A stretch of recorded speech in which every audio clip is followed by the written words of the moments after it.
আশা করি তোমরা সবাই ভালো আছো। আমিও কিন্তু অনেক ভালো আছি।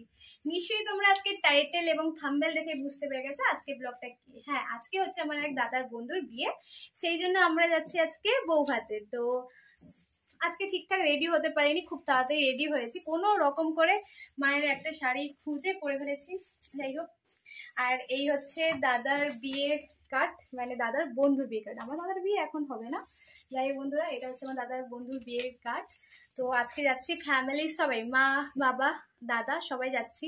তো বেশি কথা বলবো না, অলরেডি রাত 10টা বাজতে যায়, এখন আমরা গিয়ে পৌঁছাইনি। তো যাই, তারপরে গিয়ে ওখানে গিয়ে তোমাদের সাথে কথা।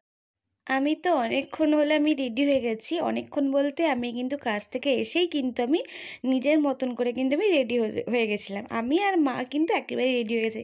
মা মায়ের মতন রেডি হয়েছে, আমিও আমার মতন রেডি হয়েছি। কিন্তু বাবুরাম দেখি দাদা কিন্তু এখনও রেডি হয়নি, মানে দাদার বাবা কেউ কিছু হয়নি। তারপর কেননা ওদেরকে সাজতে লাগে না, আমি তো সাজবো, ফাউন্ডেশন ঘষবো, তো আমাদের যেইটুকু জানো তোমরা মেয়েদের যেইটুকু লাগে, তো দাদার তো সাজবে না, ওরা যা জামা পরে বেরিয়ে যাবে। তো দাদাকে বললাম, দাদা দাদা তুই আয়, আমি তোকে একটু ক্রিম লাগিয়ে দিই। ও কিছুতেই আমার কাছে বসবে না, বলছে না না তুই মুখে কী লাগিয়ে দিবি না লাগিয়ে দিবি। না না কিছু লাগাবো না, এই ক্রিমটা সবাই ছেলে মেয়ে সবাই মাখতে পারে, তুই আয় একটুখানি তোকে মাখিয়ে দিই। তখন কী করেছিলাম, ওর মুখে একটুখানি ক্রিম লাগিয়ে দিয়েছিলাম। তারপরে কিন্তু আমি গোলাপ জল মানে টোনার হিসেবে ব্যবহার করেছি। আমার কাছে তো টোনার ছিল না, সেই জন্য আমি গোলাপ জলটা টোনার হিসেবে ব্যবহার করেছিলাম। তারপরে আমার বাবাকে তো বলতে হয় না, বাবা এমনিতেও সবসময় আমার কাছে চলে আসে। মানে তারপরে আমি বাবাকে রেডি করে দিয়েছিলাম। আমাকে তো বাবাকে রেডি করতে আমার বেশ ভালো লাগে। বাবা কোনটা পরবে, বাবা কোনটা পরবে না, আমি মায়ের আগে বলি বাবা বাবা তুমি এটা পরো, মানে আমার বাবাকে বেস্ট লাগা চাই। যাই হোক, তো বাবাকে বলেছিলাম বাবা তুমি এই পাঞ্জাবিটা পরো, আমি তোমাকে একটু রেডি করে নিই। বাবাকে বলতে হয় না, বাবা নিজে থেকেই চলে আসে মানে রেডি হওয়ার জন্য আমার কাছে, কোনটা পরবো বল, কোনটা কি করব না করব। সেই জন্য আমার বাবাকে একটু বেশি ভালো লাগে। আর তোমরা কমেন্ট করে জানাও তো কাকে বেশি ভালো লাগছে, বাবা কতটা সুন্দর লাগছে, তোমরা কিন্তু অবশ্যই কমেন্ট করে জানাবে। আর আমাকেও কেমন লাগছে অবশ্যই কিন্তু কমেন্ট করে জানাবে। হ্যাঁ হ্যাঁ জানি ভালো লাগছিল না, তাও যদি কারোর ভালো লেগে থাকে তাহলে অবশ্যই কমেন্ট করো, কমেন্ট করে বলবে। তো আমার দেখো দেখো এবারে দেখো আমার বাবাকে আর আমাকে এবারে দেখে নাও।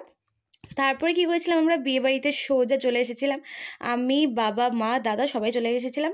তারপরে দেখি আমি আর দাদা তো ফোন ঘাঁটতে ঘাঁটতে সামনে হেঁটে হেঁটে যাচ্ছি। তারপরে দেখি মা আর বাবা কথা বলতে বলতে দুজনে এগিয়ে গেছে।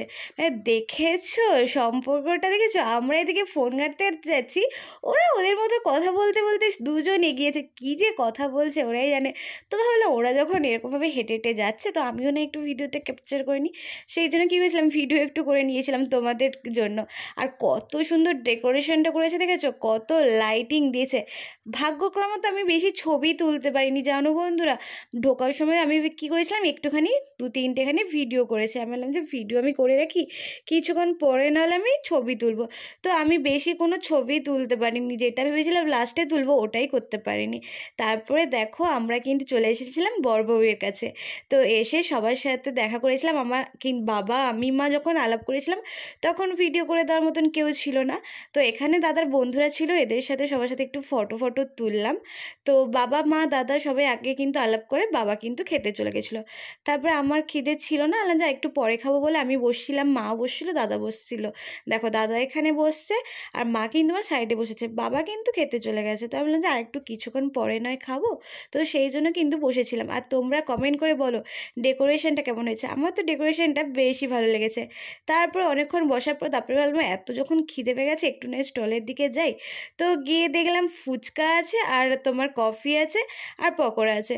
এমনিতে এসি রাত্রেবেলা 10:30টার দিকে, তারপরে 11টার সময় কি আর বলো ফুচকা খেতে ইচ্ছা করে? যদি আসতাম 8টার দিকে তাহলে হয়তো ফুচকা খেতাম। তো সেই জন্য আর ফুচকা খাইনি, দাঁড়িয়ে দাঁড়িয়ে একটুখানি হালকা করে পকোড়া খেলাম। পাশ থেকে ওখানে একজন বলছে পকোড়া কেন খাচ্ছিস, এত খাসি মাংস খাবি যা। বোকার মতন 10:30 11টার সময় এসছে পকোড়া খেতে। দেখেছো এই যে পিছনে ওই দাদাটাই কিন্তু আমাকে বলছিল যে লুকিয়ে গেছিলো, আর আমি আমার দাদার সাথে একটু মজা করছিলাম। আর এই দেখো আমি পকোড়া খাওয়া হয়ে গেছে। তারপরে মাকে বললাম চলো এবারে একটু দেখা করে এবার আমরা খেতে যাই। তারপরে আমি মা দাদা সবাই একটু দাঁড়িয়ে সেলফি টেলফি একটু তুললাম। তারপরে কিন্তু একেবারে খাবার টেবিলে চলে এসেছিলাম। খাওয়ার টেবিলে আর কিন্তু বেশি ব্লগ করিনি, এইটুকুই ব্লগ করেছিলাম, তোমাদেরকে দেখিয়ে দিলাম। তারপরে কিন্তু খাওয়া দাওয়া করে কিন্তু আমি মা দাদা একেবারে বাড়ি চলে এসেছিলাম। যেহেতু পোলোর জন্য আইসক্রিম নিয়েছিলাম সেই জন্য বাড়ি চলে এসেছি, বাড়ি গিয়ে তোমাদের সাথে কথা হচ্ছে। কালকে তো অনেক রাত হয়ে গেছিল বাড়ি আসতে, সেই জন্য আর ভিডিওটা কন্টিনিউ করতেও পারিনি। যাই হোক বন্ধুরা, তোমাদের আজকে ভিডিওটা কেমন লাগলো অবশ্যই কমেন্ট করে জানাবে। আর আমি যেহেতু ওখানে ফার্স্ট টাইম গেছি আর আমার এত পরিচয় কারোর সাথে ঠিকঠাক নেই বলে আমি হয়তো ভিডিওটা ঠিকঠাক কন্টিনিউ করতে পারিনি, যেইটুকু পেরেছি তোমাদের সাথে শেয়ার করার চেষ্টা করেছি। যাই হোক বন্ধুরা, যদি ভালো লেগে থাকে অবশ্যই লাইক, কমেন্ট, শেয়ার এবং সাবস্ক্রাইব করতে কেউ বলো না। খুব তাড়াতাড়ি সাবস্ক্রাইব করো আর শেয়ার করো, বেশি বেশি করে শেয়ার করো আর সাবস্ক্রাইব করো। যাই হোক বন্ধুরা, আজকে ভিডিওটা এইটুকুই। নেক্সট ব্লগে তোমাদের সাথে দেখা হচ্ছে। টাটা।